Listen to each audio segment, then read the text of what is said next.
Hi everyone, Aaron here for Zollotech, and iOS 16 Public Beta 2 and iOS 16 Beta 4 have been out for a couple of weeks at this point, and as we get closer to the initial launch of iOS 16 and the weekly release of betas, there's been even more new features that have been found since the initial iOS 16 Beta 4 is out. What's new video. So I wanted to share with you that, as well as the overall experience of this update, since I've been using it full-time on my 13 Pro Max and iPad Pro. I also have it on the iPhone 11, and I've been running watchOS 9 on my Apple Watch Series 7.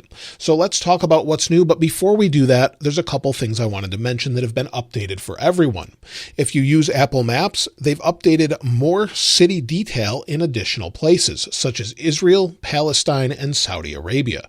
So those updated Apple Maps that have been showing up around the world are now available in those 3 new places. Also, iPhone 14 always on display seems to be something that's going to be coming with iOS 16. This seems to be more and more revealed in the code, and again, my friend Steve Mosier posted more about this. We saw some of this from 9to5Mac, but you can see there's sort of a darkened mode where it would be an always on display mode, similar to what we have with Apple Watch, where it's currently on, and then it will sort of go into a sleep mode if I turn my wrist, and have a dimmer version of what we already have. That looks to be coming to iPhone 14. However, it seems like your iPhone 13 and maybe even iPhone 12 could do it, but it looks like it'll probably be an exclusive to iPhone 14. Also, more and more of you are getting YouTube picture-in-picture. They started rolling this out. Many of you have told me that it's available. Let me turn this down here. Many have told me that it's available and working for you. Hopefully it is, and if it is, I'd love to hear from you in the comments below. Again, it's free in the US, and unfortunately you have to be a premium subscriber around the world. Hopefully that will stop and it'll just be free like it is on Android everywhere. And as far as our first new feature, let's go into settings, go into general, and then go down to keyboard. And under keyboard, there it is. Under keyboard, if we go to English, we now have the Dvorak keyboard option. This was actually here in previous betas, but I haven't seen it pointed out anywhere else, and this is actually now available. So that's typically available on just about any computer, and now it's available on iOS. Now, if we go into the Contacts app, I've talked about that quite a bit, but if we go into Contacts, and within Contacts, if you press and hold on any contact, we'll just go into Favorites for this video here, press and hold on Apple Computer, and if you want to delete this easily, you can. Just tap on Delete Contact, also Remove from List. I mentioned that before, but I haven't seen anyone mention Delete Contact. It's not there in iOS 15. It's been added to iOS 16. It was in Beta 3 as well. Also, if you want to use this to maybe share this contact, if you press and hold and drag, you can drag this into a different app. You can tap on multiple contacts and add them and drag them into other apps. However, it looks like it is a little card now, where before it wasn't the card. It sometimes was just a bar. It looks to be fixed now.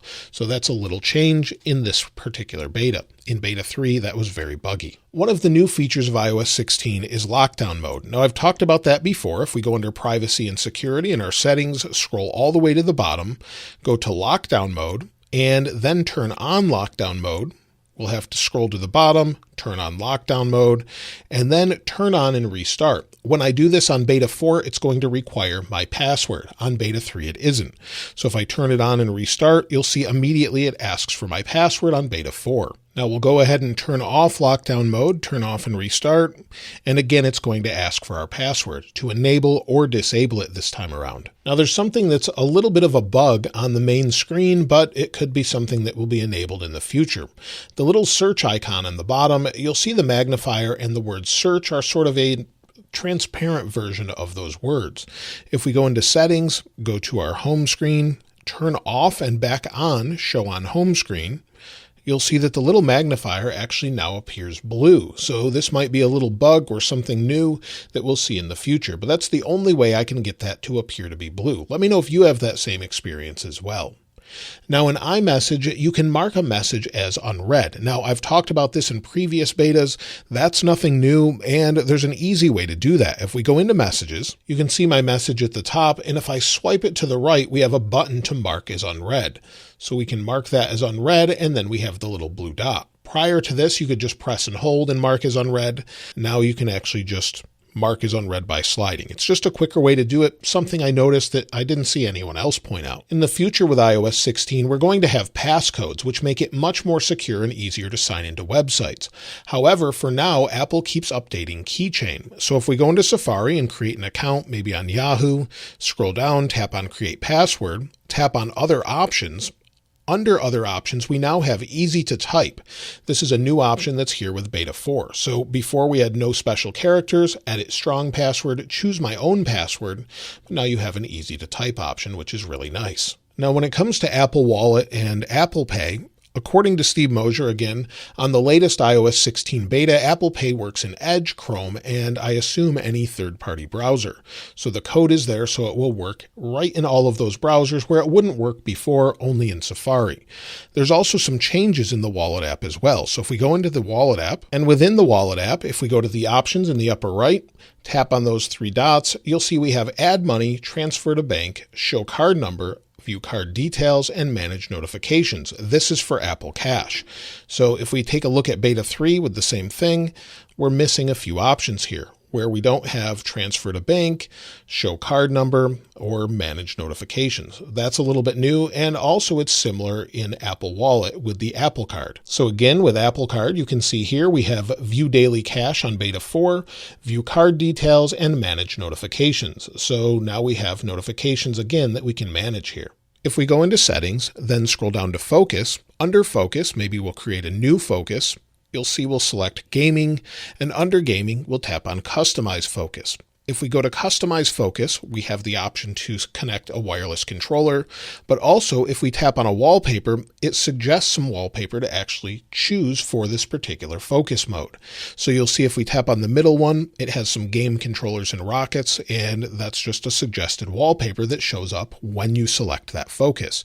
So now it's giving wallpaper suggestions along with focus suggestions. Now Apple continues to give us more information when it comes to the battery in iOS 16.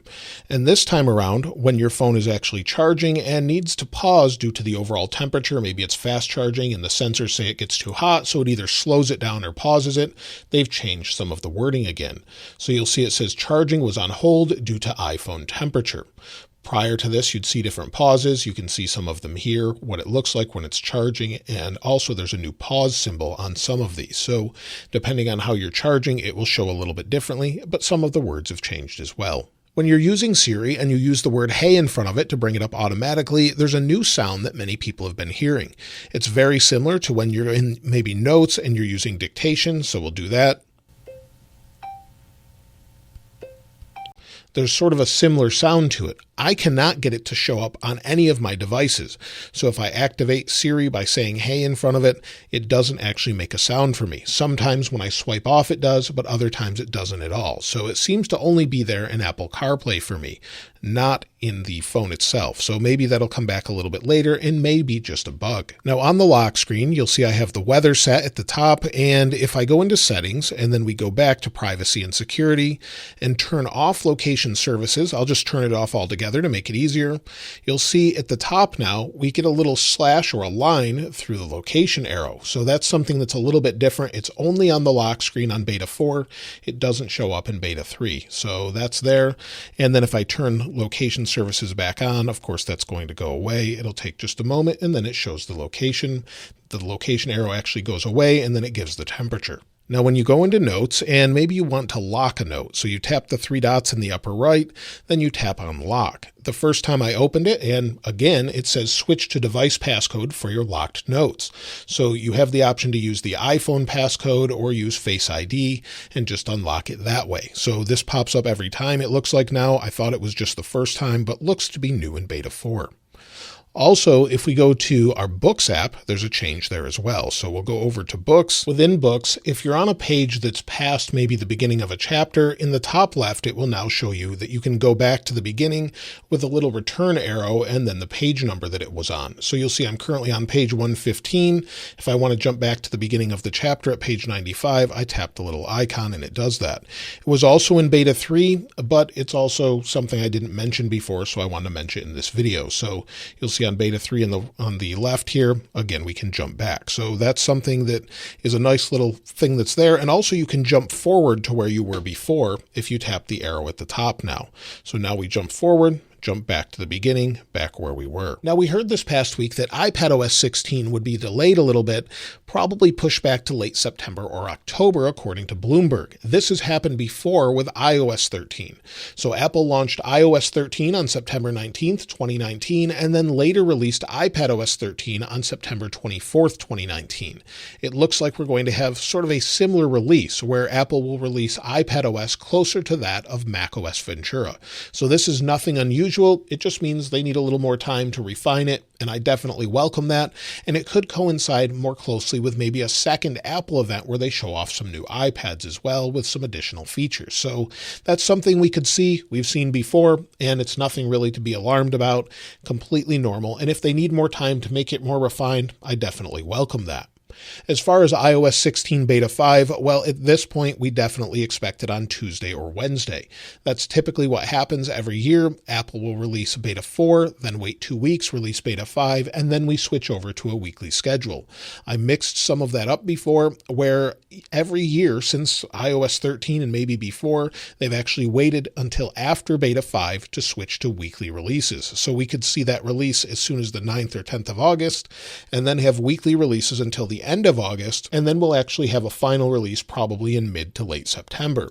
Now, Apple will also be working on probably iOS 15.7 at this point. Last year, Apple released iOS 14.8 in September, and they did not have any betas for it. They released it on September 13th, 2021, without any betas, so we could see an iOS 15.7 without any betas as well. So it's hard to say. We had 14.7 and 14.7.1 last year, and then they sort of took a break for a while and then released 14.8 later on in September. So I would expect maybe something similar, although they could skip it altogether, and 15.6 could be the end of iOS 15 as far as features and changes. But let me know what you think they'll do as far as that goes. Now, iOS 16 definitely still has some bugs in it. It seems like the longer we use Beta 4, the less reliable and stable it becomes. The phone for me sometimes doesn't wake up properly. If I tap the screen, it doesn't work. Sometimes if I lift the phone, it will sort of blink. I'll have to tap it again, then it will work. That seems to be a common thing, and the only way to fix it is to do a hard reset. I've had to do that a couple times in the past week. Also, the volume slider seems to be a little bit buggy when you slide your finger up and down on it. Sometimes it's a little slow, sometimes it's not. It just depends if maybe we're on the lock screen. Again, we'll use volume here. And if I use volume up and down and move my finger, it's fast now, but before it was really sluggish and slow and choppy. So there's definitely some issues from time to time for me. And then also the wallpaper sometimes just goes to a black screen when I'm trying to set it. So if I'm in here actually customizing and setting it, it'll go to maybe a black background, and also some of the widgets will completely blank out. So there's definitely some issues there. Others have still been seeing music stopping on its own. So if they're playing music, it just stops already by itself, and then you'll have to hit play again. I personally haven't seen that, but it definitely is a problem for a lot of people. Battery life is definitely better than Beta 3, but is still not that great. It gets me through a day, but overall, it's not great in general. But if we go to battery life, battery health, I'm at 100%, so it's still holding out there. And you can see my cycle count here with Coconut Battery. And if we go back to the last 10 days and take a look at what we've had, take a look at yesterday. I had 4 hours and 2 minutes of screen on time, 1 hour and 46 minutes of screen off time, and used about 50% of my battery. The way I measure this is Apple doesn't measure this based off the last time you charged. Rather, they measure it based on when it was last used 24 hours ago. So unfortunately, they should switch this to last charge to 100% and measure from there. But if you charge in between and you did 10 hours of screen on time, that counts even though you were on power. So it really doesn't count. As you can see, it paused and then started again, and then it started to discharge as I was using it. So it's really hard to calculate. Some people have said this does not appear to be accurate as well anymore. So let me know your overall battery health and life in the comments below. As far as iPadOS 16 Beta 4, it's been a pretty decent experience for me, despite some other people saying there's a lot of bugs. So in general, it's actually been okay for me, where it hasn't crashed a whole lot. Most apps are working okay, and battery life is okay. It's probably better than it was on iOS 15 for me at this point, and we'll let battery life load here. You'll see it was last charged Wednesday at 9:52 a.m. to 100%, and that is 2 days ago. So we're down to 32% battery right now, and I've used it probably about 4 hours or 5 hours. So I'm getting 5 to 6 hours of screen on time. Usually I was getting 4 to 5 on iOS 15, so it seems a little bit better, but still not great. I think they'll take their time on this, work everything out, and hopefully it will get even better.